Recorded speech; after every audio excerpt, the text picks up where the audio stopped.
Hello everyone, welcome to my channel and आज मैंने ये वीडियो बस ऐसे ही बनाया है। सोचा कि कुछ इन्फॉर्मेशंस, कुछ चीज़ें जो मुझे आते रहती हैं, मेरे में डाउनलोड होती रहती है, मैं आप लोगों के साथ भी शेयर करूं। और क्या ही शेयर करूं। हाँ, आज मैं एक बहुत ही इंटरेस्टिंग टॉपिक पे बात करना चाहूँगी, कल की अवतार के बारे में। और देखिए, मैं कोई दावा नहीं कर रही हूँ, मैं नहीं कह रही हूँ कि जो मैं कह रही हूँ वो सही है। शायद मुझे ये सब बोलना भी नहीं चाहिए, आई थिंक, क्योंकि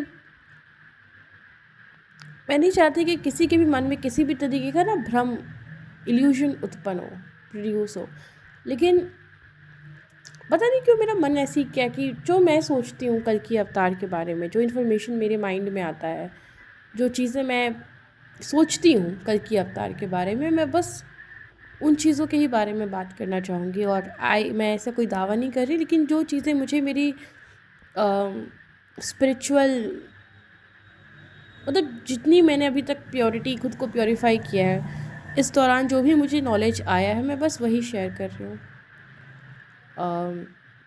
कल की अवतार कौन होंगे, क्या होंगे, तो जहाँ तक मैं जानती हूँ, जहाँ तक मैंने अपने स्पिरिचुअल जर्नी के दौरान जाना है, तो मैंने तो यही जाना है कि कल की अवतार का जन्म हो चुका है, वो धरती पर हैं। और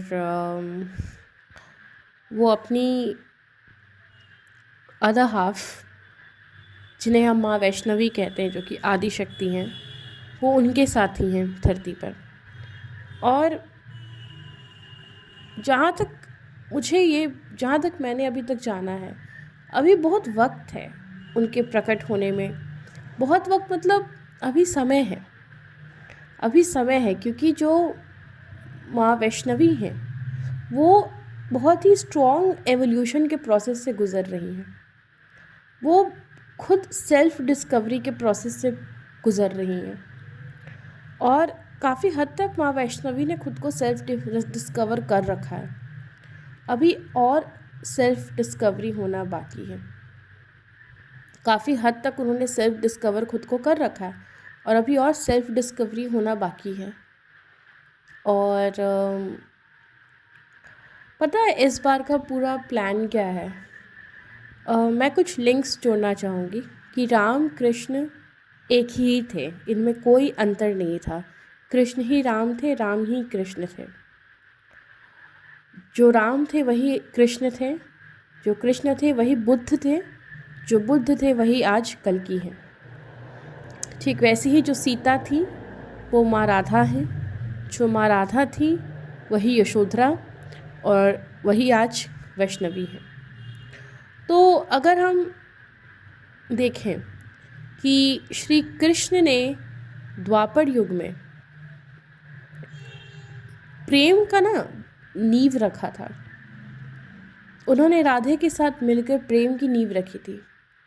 मतलब उन्होंने प्रेम की नींव रखी, प्रेम का बीज बोया था। उन्होंने दिखाया, उन्होंने समझाया अपनी लीलाओं के द्वारा कि उनके अगर 16,000 पत्नियां भी होंगी, फिर भी उसमें जो उनकी सबसे प्रिय, उनके नाम के आगे सदैव राधा का नाम लगेगा। उन्होंने क्या समझाने की कोशिश की कि विवाह मोह है, माया है, प्रेम उससे भी ऊपर है, प्रेम सबसे ऊपर है, प्रेम मुक्ति है, और उसके अतिरिक्त कुछ भी है तो वो माया है।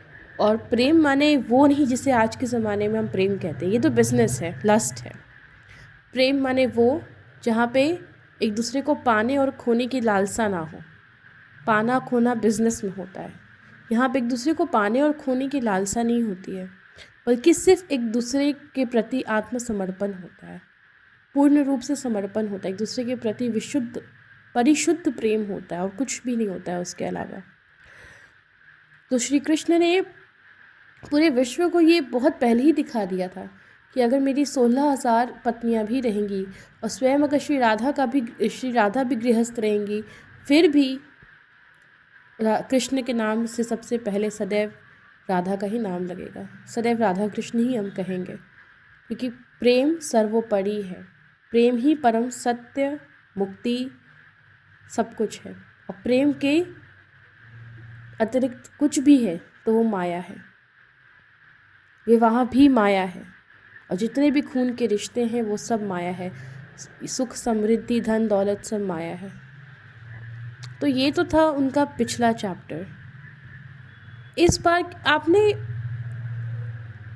हर बार ये नोटिस किया होगा, जितने भी अवतार हुए हैं, कि हर बार जो स्त्री तत्व था, जो शक्ति थी, माँ शक्ति, लोगों ने पुरुष को तो समझा, लेकिन शक्ति तत्व को नहीं समझ पाए लोग। हर बार जहाँ तक, जितना अभी तक मैंने अपनी आध्यात्मिक जर्नी से जाना है, मैं सिर्फ अपनी जो भी मैंने आज तक जाना है, सीखा है, समझा है, मैं वो आपको बता रही हूँ। इस पर डिबेट करने की कोई ज़रूरत नहीं है। बस ये मैंने जो अभी तक जिया है, बस मैं आपको बता रही हूँ। मुझे ऐसा फील हुआ कि मुझे बताना चाहिए जो मैंने अभी तक जाना है, कि अभी तक जितने भी रामायण भी, क्योंकि एक रामायण का एक और वर्जन है जहाँ पे साफ तौर पे दिखाता है कि माँ सीता आदि शक्ति हैं। उन्होंने सहस्य रावण का वध किया था। देखिए, साफ तौर पे मैं बस इतना कहना चाहती हूँ कि माँ सीता, राधा दोनों एक ही थी, और दोनों वे आदि शक्ति की अवतार थी। और जिस शक्ति के द्वारा श्री राम ने रावण का वध किया था, श्री कृष्ण ने महाभारत के युद्ध में अर्जुन को विजय प्राप्त कराया था, और जो लीलाएं जितनी भी लीला उन्होंने रची थी धर्म स्थापना के लिए, वो शक्ति और कोई नहीं, वो शक्ति माँ सीता और माँ राधा ही थी। वो आदि शक्ति थी। पर आज भी अगर हम कहानी को उठाएं तो हम हमेशा श्री कृष्ण और श्री राम को ही पूछते हैं, और कहीं ना कहीं हम जो स्त्री तत्व है, जो शक्ति तत्व है, हम उसे समझ नहीं पाते। मान लीजिए ये कुछ ऐसा है कि सूर्य को तो हम देख रहे हैं, सूर्य की पूजा कर रहे हैं, लेकिन सूर्य की जो गर्माहट है, जो एनर्जी है हीट एंड लाइट की, हम उसे इग्नोर कर दे रहे हैं। हम सोच रहे हैं कि हीट एंड लाइट से ज़्यादा हम सूरज को तो पूज रहे हैं, लेकिन उसके हीट एंड लाइट जिसकी वजह से वो सन चमक रहा है, ब्राइट है, हम उसे इग्नोर कर रहे हैं। तो वैसे ही अगर सूर्य कृष्ण है, तो जो रोशनी और जो गर्माहट है, ये जो दो एनर्जीज है जो उसमें से एमिट हो रही है, वो श्री राधा है। तो हम परमात्मा के पुरुष तत्व को तो समझें, लेकिन स्त्री तत्व तक हम पहुंच नहीं सके। और इस बार की जो लीला है, इस बार की पूरी कहानी एक स्त्री की ही हाथों होगी। अगर मुझसे कोई पूछे कि वास्तव में इस बार फ्रंट पर कौन दिखेंगी, तो स्त्री तत्व ही दिखेंगी, शक्ति रूप ही दिखेंगी।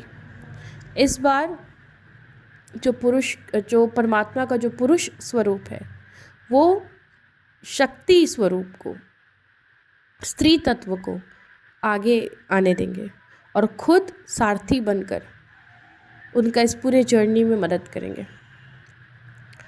इस बार जो भी लीला होगा वो आदि शक्ति के द्वारा होगा, और जो प्रभु हैं वो फ्रंट पे नहीं आएंगे। सब कुछ उन्हीं के वजह से होगा। मतलब ऐसा मानिए ना, पता है इस बार का स्टोरी कैसा है?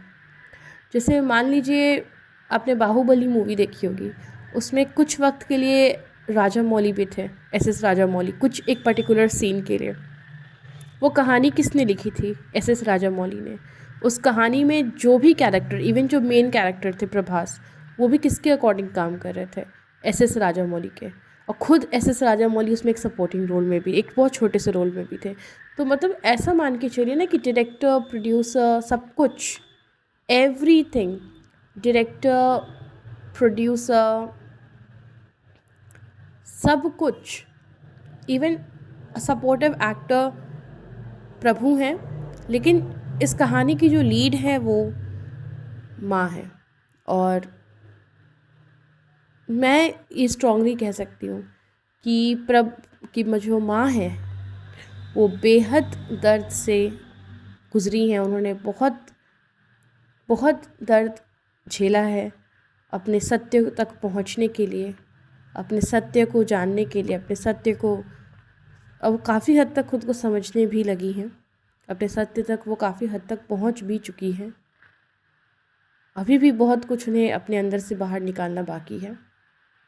बस मेरे अंदर इतना ही थे डाउनलोड्स, और अगर आपके कुछ भी हो, आपके अपने थॉट्स, तो please share it in the comment section. Thank you, bye.